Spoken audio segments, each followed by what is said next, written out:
Good morning everyone. আজ হচ্ছে তৃষার বিয়ে আর আমরা উঠেছি অনেক দেরিতে। উঠে দেখি তৃষা অলরেডি বৃদ্ধির জন্য রেডি হয়ে গেছে। আর আমার অবস্থা দেখো, আমি এখনও কিচ্ছু রেডি হইনি। একজন মেকআপ আর্টিস্ট হওয়ার এটাই সুবিধা, নিজের মেকআপ অন্তত নিজে করা যায়, অন্য কোনো মেকআপ আর্টিস্ট বুক করতে হয় না।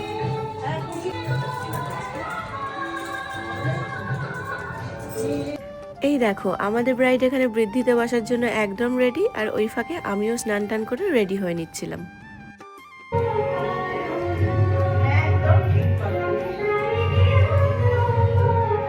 আমি রেডি হতে হতে এখানে অঙ্কিতাও স্নান করে চলে এসেছে, তো ওর শাড়িটা আমি এখানে একটু ঠিক করে দিচ্ছিলাম। তো আজকে আমার এই লুকটা কেমন লাগছে তোমরা অবশ্যই কমেন্ট করে জানাবে।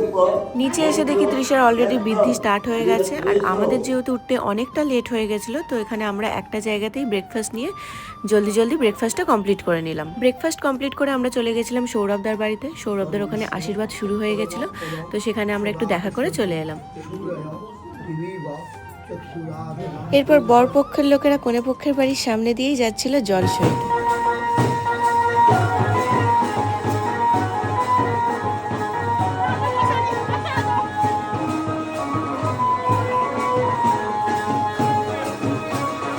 এখন আমরা যাচ্ছি হচ্ছে গঙ্গার ধারে, তৃষা ফটোশুট করছে সেইখানে।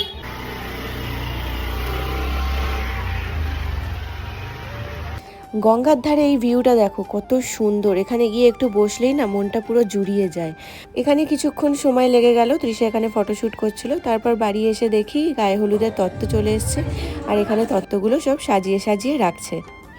এরপর গায়ে হলুদের সমস্ত রিচুয়াল স্টার্ট হয়ে গেল। আমরা গিয়ে এখানে প্রথমে কিছু ফটোশ্যুট করে নিলাম, ব্রাইডও এখানে ফটোশ্যুট করে নিল। এরপর এখানে যা যা রিচুয়ালস আছে সেগুলো স্টার্ট হয়ে গেল। এখানে কাকিমা মানে তৃষার মা তৃষাকে বরণ করে নিচ্ছিল। এখানে দুজনেই অনেকটা ইমোশনাল হয়ে পড়েছিল। বুঝতেই পারছো এই সময় একটা মেয়ের মায়ের মনে কীরকম অবস্থা চলে।